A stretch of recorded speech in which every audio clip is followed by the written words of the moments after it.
C'est du racisme anti-blanc, c'est les prémices d'une guerre civile. Voilà la réaction immédiate que vous aviez eue quelques heures, jours après ce qu'il s'est passé, le drame de Crépol, la mort de Thomas. Qu'est-ce qui vous a fait dire ça? Ah bah les témoignages des personnes sur place, rapportés par le Dauphiné Libéré, rapportés également dans Paris Match, où les témoins de la scène atroce ont dit qu'ils avaient entendu les agresseurs dire explicitement on est là pour planter du blanc, on est là pour tuer du blanc. Voilà, donc si ça n'est pas du racisme anti-blanc, je ne sais pas ce que c'est. Et je trouve d'ailleurs que la réaction n'est pas à la mesure de la gravité.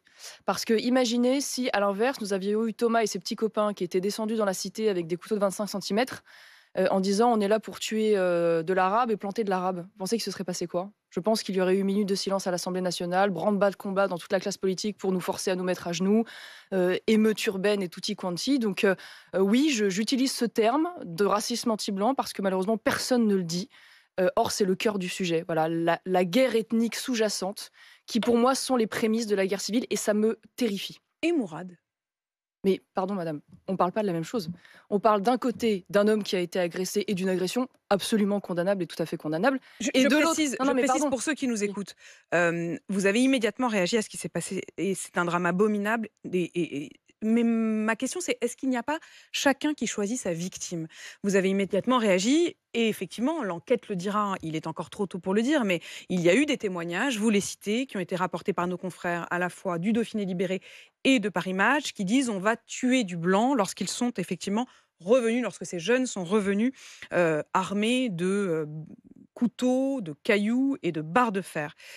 Il y a, à peu près au même moment, vendredi, dans la journée, ce jardinier dans le Val-de-Marne qui a été agressé par un homme de 76 ans qui est arrivé en disant «Et le bougnoul, je suis chez moi» avec un cutter. Il a Madame. réussi à en réchapper, mais il a malgré tout été touché et l'homme de 76 ans l'a visé à la gorge. Et c'est tout à fait condamnable. Mais vous ne pouvez pas demander de réagir de la même manière à une agression, une fois de plus, tout à fait condamnable, Raciste, une agression et à un raciste. raid manifestement avec des propos racistes qui ont été tenus, et qui part d'un différent, je ne sais pas, de quartier, et un raid meurtrier prémédité qui aboutit à la mort d'un jeune homme de 16 ans avec 17 blessés, dont 3 graves. Voilà. Excusez-moi de vous dire que c'est pas la même chose. Par ailleurs, je tiens à le préciser, et Mourad est légitimement a suscité beaucoup de réactions. Il a fallu attendre 24 heures quand même avant que Gérald Darmanin ne se réveille sur l'affaire de Thomas. Il avait réagi plus vite sur l'affaire du chat écrasé dans la gare parisienne quand même. Et puis, je le dis crûment, excusez-moi, hein, mais pour un Mourad agressé, il y a dans ce pays 100 Thomas agressés ou tués. C'est ça la Vous avez des réalité. chiffres là-dessus Mais madame, sur le racisme anti-blanc qui madame, serait plus élevé et qui ferait plus de victimes que le racisme madame, anti-bougnoul, pour i- reprendre le mot i- qui a été utilisé par l'agresseur de Mourad? je suis désolée de vous dire que les agressions islamophobes dans ce pays sont dérisoires, et tant mieux, bien évidemment. Mais à côté de cela, si vous regardez un peu la presse quotidienne régionale, et je ne doute pas que vous le faites, toutes les semaines, il y a dans ce pays des agressions sur des petits blancs ou des petits français commises par des personnes d'origine étrangère, avec très souvent des connotations extrêmement agressives. Rien que sur Romans-sur-Isère, je le rappelle quand même, hein, dans le même secteur, dans le même quartier, il y a quelques années, on n'a pas oublié, un réfugié soudanais a tué 2 Français, dont un père de famille devant son gamin de 12 ans, en faisant 5 autres blessés. Voilà, donc ça, malheureusement, c'est devenu le quotidien des En Français. l'occurrence Et c'est pour d'ailleurs, ça que Marion j'utilise des mots Maréchal, très durs. J'uti- il s'agirait dans les premières arrestations pour le principal suspect qui a 20 ans, qui est celui qui aurait porté le coup mortel à Thomas, d'un jeune qui vivait dans le centre de Romans-sur-Isère, qui a 20 ans, qui est né en France, qui est de nationalité française. C'est-à-dire il n'y Oui. a pas de... Non mais oui, très bien, mais je sais hein, qu'on a fabriqué des centaines de milliers de Français de papier. Donc ça, je suis au courant. Hein. On est face à des profils qui sont toujours les mêmes. Mais, C'est-à-dire mais, là, non mais là, mais quand excusez-moi. vous dites ça, Mais est-ce que pardon, vous en savez plus? Non, mais non je vous mais pose la madame, question. mais c'est Est-ce que très vous en simple. savez plus sur Quand l'origine vous avez de des la gens, famille de ce non jeune mais quand homme? vous Est-ce que... avez des gens qui disent je viens pour planter du blanc et tuer du blanc, excusez-moi de vous dire que j'en conclus que ce ne sont pas des Français de souche. Voilà, c'est peut-être difficile à entendre, mais c'est une réalité. Je vois également que c'est toujours le même phénomène, c'est-à-dire que ce sont des jeunes issus de la cité, en logement HLM, hein, parce que tant qu'à faire, autant payer avec nos impôts la solidarité nationale pour des barbares de ce type. Des jeunes gens qui sont manifestement, pour la plupart d'entre eux, très défavorablement connus des services de C'est ce qui est police. dit Ça, là, en c'est, l'occurrence, un très c'est- défavorablement voilà. connu Donc, une des fois services de de police. plus, c'est toujours la même chose, c'est toujours le même scénario. Le problème aujourd'hui dans notre pays, c'est que c'est quartier libre pour ces gens-là. Voilà. C'est quartier libre pour le racisme anti-blanc, puisque de toute façon, on a des gouvernants qui expliquent que ça n'existe pas. Voilà, c'est ça la réalité.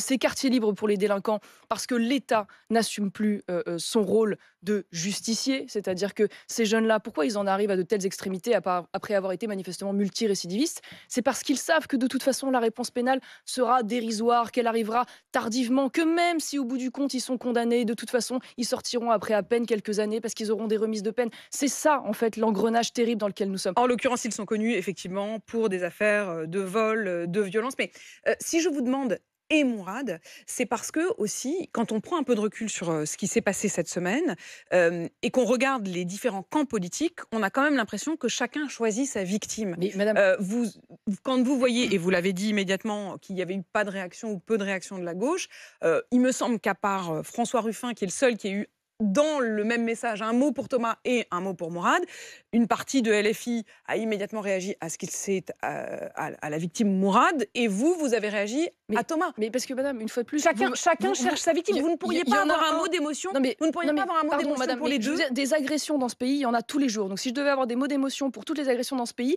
Non, mes moi, réseaux je vous dis sociaux, pour les mes agressions réseaux sociaux, racistes. ce Si pour serait vous le critère, ce serait une revue de si presse. pour vous le critère, Marion Non, mais Maréchal, madame- c'est la question du racisme. Non, c'est pas le seul critère. Mais excusez-moi, d'un côté, il y a eu un mort de 16 ans, de côté, il y a eu une agression. Une fois plus, une agression condamnable. Mais si je devais condamner toute forme Qui aurait pu d'agression, très mal tourner, y hein, compris c'est- d'ailleurs c'est avec un cutter et c'était sur le coup. des agressions racistes, y compris des agressions racistes anti-blancs, je peux vous dire que mes réseaux sociaux, ce serait une revue de presse sordide et une revue de presse de compassion. Voilà. Donc oui, j'ai choisi. J'ai choisi parce que, en l'occurrence, ça ne me semble pas être la même chose. Que par ailleurs, une fois de plus, le gouvernement a tardé à répondre, qu'on ne prend pas la mesure de la gravité. Je le redis, madame, derrière ces taxes, c'est pas simplement un fait divers. J'ai même entendu parler de RICS. On a l'impression que c'est une bagarre. Alors, le mot a été prononcé, Mais en fait, c'est- les deux mots ont été prononcés. Le mot RICS, il a été prononcé par le procureur de la République dans sa première conférence de C'est presse. honteux. Et le mot de bagarre d'une violence inouïe a ensuite été prononcé par la porte-parole oui, de la très gendarmerie bien. nationale qui a dit il ne s'agit pas d'une RICS. C'est heureux qu'il y ait eu ce changement, mais je veux dire, le fait qu'on en soit aujourd'hui, après, parce qu'on avait tout de suite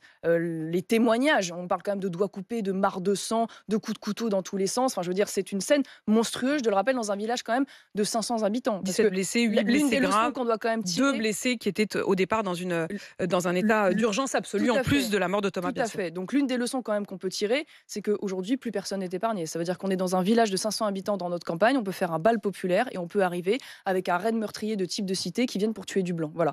Donc moi, je vous le dis, et je suis outrée, parce qu'au-delà des termes qui ont été utilisés au tout début, je suis outrée On fait par quoi le procès, je vais vous répondre juste après, par le procès en récupération, en pseudo-récupération qu'on nous fait à chaque fois, que je trouve honteux. Voilà. Moi, je sais pas. En fait, comprends moi, je suis pas sur ce registre. Je sais que vous n'êtes pas sur ce Je suis registre. sur cette question Apolline de Malherbe. Ce qui me frappe, c'est que Madame- chacun cherche son camp. Et dans un moment d'union Apolline de nationale, dans Malherbe. un moment peut-être de concorde, il serait bon que Mais l'émotion ne soit pas à Il n'y a, géométrie pas de variable. concorde sur le diagnostic qui est fait de ce phénomène, parce que je vous dis, ça va bien au-delà de ce cas particulier. C'est le révélateur aujourd'hui d'une guerre ethnique et d'une guerre civile en gestation. C'est très dur ce que je suis en train de vous dire, mais je le dis parce que moi, je ne veux pas vivre dans un pays dans lequel mes filles, en allant dans un bal populaire, dans un village de 500 habitants, puissent tomber sur des types pareils. Et j'ai l'impression que la mesure n'est pas prise. Voilà. Et c'est pour ça que je parle de ce sujet. Et c'est pour ça que je continuerai d'en parler malgré les tentatives d'intimidation autour Vous de avez été de invitée ce matin. Ah mais je ne parle pas de Marion vous, Apolline Maréchal. de Malherbe. Je parle d'un certain nombre de discours que j'entends depuis 48 heures où, une fois de plus, la première réaction de la gauche, du gouvernement et de certains journalistes, c'est d'expliquer qu'il ne faut pas récupérer, il ne faut pas en parler. Bon, moi, je vais en parler et je ne vais certainement pas me taire.